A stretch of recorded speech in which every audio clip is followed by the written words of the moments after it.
Let's read The Kiss That Missed. They say that this is a funny story.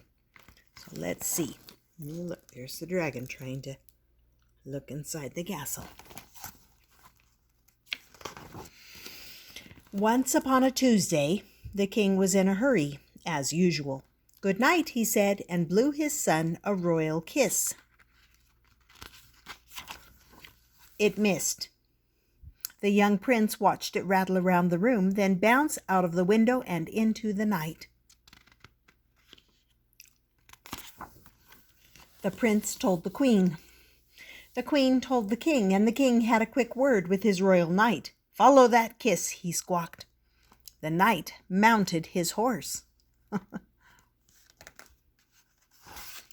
Eventually, and galloped off in hot pursuit until they came to the wild wood. Wild creatures with wild eyes, too much hair, and very bad manners lived there. It was dark. It was smelly. It was snowing. They were not alone. See these creatures? There were bears with long claws and growly roars, swooping owls of all shapes and sizes, and a pack of hungry wolves with dribbly mouths. "Eek!" squeaked the knight.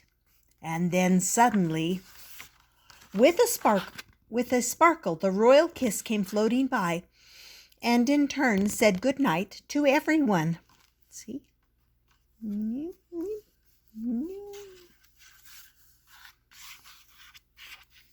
Bears stopped being growly, owls stopped being swoopy, wolves stopped being dribbly, and before you could say, "Follow that kiss," they all settled down for a good night's sleep. After a while, they sat down on a wrinkly old...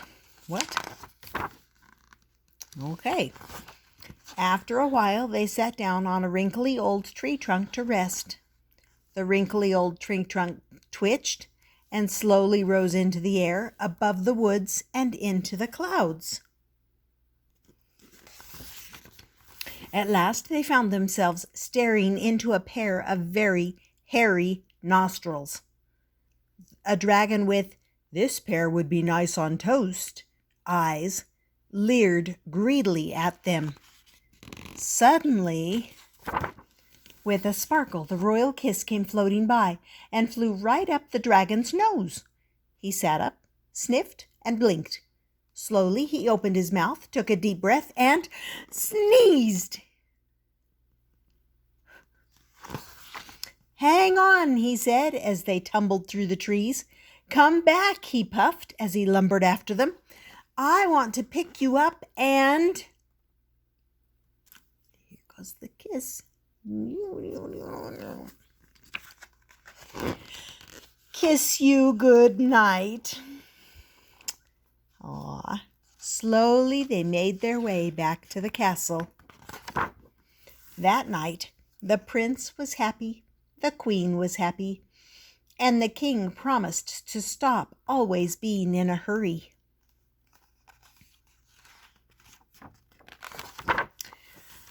He made sure everyone was comfortable and slowly read them a bedtime story from beginning to end. See, here's all the creatures from the wood, and here's the dragon, and there's some owls. There's some more over there. Almost. He fell asleep before he finished the book. That was The Kiss That Missed. And we got to see all the places it went and all the good it did.